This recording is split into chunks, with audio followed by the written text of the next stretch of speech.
జిన్నా వీళ్ళ విషయానికొస్తే అసలు జిన్నా అనే వ్యక్తి ఇప్పుడు పాకిస్తాన్ జాతిపితగా చెప్పుకునే మహమ్మద్ అలీ జిన్నా ఉమ్. హిందూ అని, అతను మన హిందువులు ఆచరించి అన్నీ చేసేవాడని, అంటే పంది మాంసం తినడం ఇట్లాంటివి కూడా చేసేవాడనే రూమర్స్ కూడా నేను విన్నాను. నిజంగా అతను హిందువా?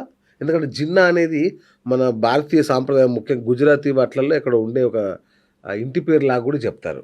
ఇక్కడ మనం ముఖ్యంగా జిన్నా గురించినటువంటి ప్రస్తావన ఎక్కడెక్కడ వచ్చింది అనేటువంటి గ్రంథాలను మనం పరిశోధిస్తే గత చరిత్రకారులు, నిజమైనటువంటి చరిత్రకారులు రైట్. పొందుపరిచినటువంటి అంశాలను మనం గమనిస్తే జిన్నా పూర్వీకులు అంటే జిన్నా తాతగారు, ఆయన పేరు ప్రేమ్జీ మహర్జీ టక్కర్. ఈయన గుజరాత్కు చెందినటువంటి ఒక రాజ్పుత్ వంశానికి చెందినటువంటి వ్యక్తి. అయితే ఏదో ఒక అనుకోకుండా అతను చేపల వ్యాపారం చేసేవాడు. ఓకే. చేపల వ్యాపారం, అందులో ఆయన కలిసి వచ్చింది. పెద్ద షౌకర్ అయినాడు, కోట్లు గడించాడు. ఓకే. అంటే గుజరాత్ అంతా ఆల్మోస్ట్ నీకు చేపల వ్యాపారమే ఉంటుంది. అవును. గుజరాత్ చేపల వ్యాపారానికి వాళ్ళు పాకిస్తాన్ బార్డర్ దాకా పోయి ఇరుక్కుపోయి నష్టాలు పడి వచ్చినటువంటి వాళ్ళు. అదొక పెద్ద మాఫియా. అటువంటి మాఫియాలో పనిచేశాడు ఎవరు? ఈ ప్రేమ్జీ మహర్జీ టక్కర్. చేపల వ్యాపారం చేసి కోట్లు గడించాడు. ఓకే. అయితే ఇతను రాజ్పుత్ వంశానికి చెందినవాడు అయినప్పటికీ వెజిటేరియన్, నాన్ వెజిటేరియన్స్ కూడా కాదు, వీళ్ళు వెజిటేరియన్స్. ఓకే. ఆ కుల పెద్దలు ఇతన్ని కులంలో నుంచి వెలివేశారు. ఓకే. వెలివేస్తే ఏం జరిగింది అంటే ఇతను కొంతకాలం గమ్మున ఉన్నాడు.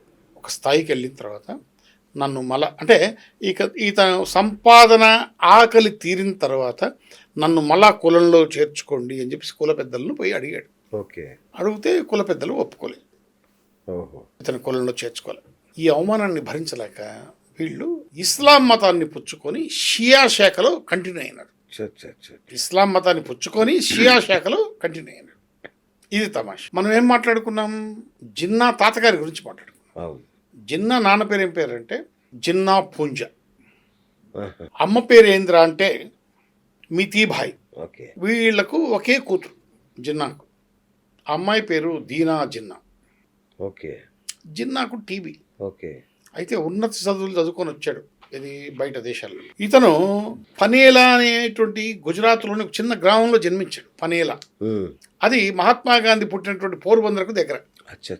ఈ విధంగా మహాత్మా గాంధీకి జిన్నాకు మధ్య ఒక ప్రాంతీయ ప్రేమ ఉంది. తమాషా ఏంటంటే జిన్నాకు మసీదుకు పోయి ప్రార్థనలు చేసే, నమాజ్ చేసే అలవాట్లేదు. ఓకే. జిన్నాకు ఉర్దూ రాదు. ఓకే. జిన్నా సంతకం కూడా గుజరాతీలోనే పెడతాడు. ఈ విషయాలు అందుకే కావచ్చు ఆయన ప్రసంగాల్లో అంతగానో. డైరెక్ట్ యాక్షన్ డే అని ప్రకటించి కొన్ని లక్షల మంది మరణాలకు కారణమైనటువంటి వ్యక్తి జిన్నా. వారిని హిందూ మతంలో తిరిగి చేర్చుకోకపోవడం వల్ల హిందూ మతం మీద ఉన్నటువంటి ఒక ద్వేషభావాన్ని డెవలప్ చేసుకొని ఆయన ఈ దేశాన్ని 2 భాగాలు చేశాడు. దానికి మహాత్మా గాంధీ సహకరించారు దేవుడి దయ వల్ల. ఎందుకంటే వీళ్ళిద్దరూ ఒకే ప్రాంతానికి చెందినవాడు కాబట్టి. ఇట్లా జిన్నా అనే ఒక వ్యక్తి హిందూ మతం అంటే ఆయన మారలేదు, వాళ్ళ పూర్వీకులు హిందూ మతం నుంచి ఇస్లాం మతంలోకి మారిపోయారు. ప్రయత్నించారు మళ్ళీ రావాలని, కానీ వీళ్ళు తీసుకోలేదు. ఆ రోజుల్లో ఉన్నటువంటి నెహ్రూ పేరు ఘాజీ అని, అసలు ఆయన హిందువే కాదని, ఇట్లా రకరకాలు ఉంటాయి. నిజమా? అది కూడా వాస్తవం. అవునా? ఈ వాస్తవాన్ని ఆ భారతీయ ప్రజలు కనుక్కోవడానికి 75 సంవత్సరాలు పట్టింది. 75 సంవత్సరాలు. కొన్ని అంతే. ఆయన కాశ్మీరీ పండిట్ అంటారు కదా ఆయనని.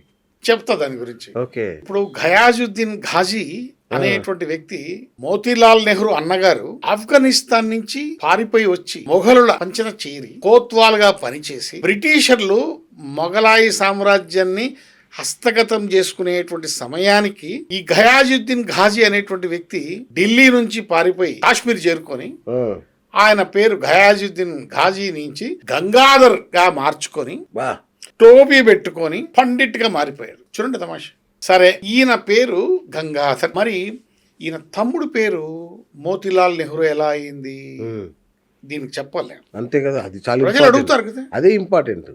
ప్రజలు ఆయన పేరు గంగాధర్ అన్నప్పుడు ఈయన పేరు మోతీలాల్ ఎందుకు కాకూడదు, నెహ్రూ అని ఎందుకు వచ్చింది అంటారు. ఈ వీళ్ళంతా నెహర్ అంటే జమునా నది ప్రాంతాన నివసించే వాళ్ళను నెహర్ అంటారు. అచ్చచ్చచ్చా! ఓకే. నదీ ప్రాంతంలో నివసించే వాళ్ళు నెహర్ అంటారు. ఓకే. అందుకనే వాళ్ళు నెహ్రూ అనేటువంటిది వాళ్ళకు ఆ పదం వచ్చింది. ఓహో! సో ఈ గంగాధర్ గారి తమ్ముడు మోతీలాల్ నెహ్రూ ఏం చేశాడంటే పండిట్ అవతారం వాళ్ళ అన్న ఎత్తాడు కాబట్టి ఇతను కూడా పండిట్ అవతారం ఎత్తి ఇక్కడి నుంచి అలహాబాద్కు వెళ్ళాడు. ఓకే. అలహాబాద్లో ఒక సీనియర్ లాయర్ దగ్గర కోర్టు గుమాస్తాగా చేరాడు. రైట్. ఆ సీనియర్ లాయరు ఇతని అదృష్టం కొద్దీ అతని దురదృష్టం కొద్దీ మరణించాడు. ఓకే. ఎవరి అదృష్టం కొద్దీ? మోతీలాల్ నెహ్రూ అదృష్టం కొద్దీ ఆ సీనియర్ లాయర్ తన దురదృష్టం కొద్దీ మరణించాడు. ఆయనకు రెండో భార్య చాలా అందంగా ఉంటుంది. ఆ రెండో భార్యని ఇతను వివాహం చేసుకున్నాడు. ఎవరు? మోతీలాల్ నెహ్రూ. ఓకే. ఇక్కడ ఇంకో చిన్న ట్విస్ట్ ఉంది. ఈ మోతీలాల్ నెహ్రూ ఆ రెండో భార్యని వివాహం చేసుకునేటువంటి సమయానికి ఆ సీనియర్ లాయర్కు ఈ రెండో భార్యకు ఒక కొడుకు పుట్టాడు. వాడికి ఇతని పేరు మోతీలాల్ నెహ్రూ కదా, జవహర్ లాల్ నెహ్రూ అని పెట్టాడు. అంటే మోతీలాల్ నెహ్రూ పుట్టలే, జవహర్ లాల్ నెహ్రూ ఎవడికో పుట్టాడు. సో వాడికి ఆ పేరు పెట్టారు. నిజమా ఇది? అంటే నమ్మశక్యం కనబడట్లేదు అన్నగారు. నీకు 2 గ్రంథాలు చెప్తా. ఒకటేమో the Indian war of independence అనేటువంటి పుస్తకం ఎన్కే సింగ్ రాశాడు. రెండోది భారత్ టు ఇండియా అనేటువంటిది ఎంకే అగర్వాల్ అని ఒక చరిత్రకారుడు రాశాడు. ఈ చరిత్రకారులు ఎవరు? అమ్ముడు పోయిన బ్యాచ్ కాదు, ఏ రాజకీయ పార్టీకి చెందినటువంటి వ్యక్తులు కాదు. ఓకే. ఈ పుస్తకాలు ప్రచురమైంది ఎప్పుడు? బీజేపీ వచ్చిన తర్వాత ప్రచురం కాలే. కాంగ్రెస్ పార్టీ అధికారంలో ఉన్నప్పుడే ఈ పుస్తకాలు 2 గ్రంథాలు ప్రచురమైనవి.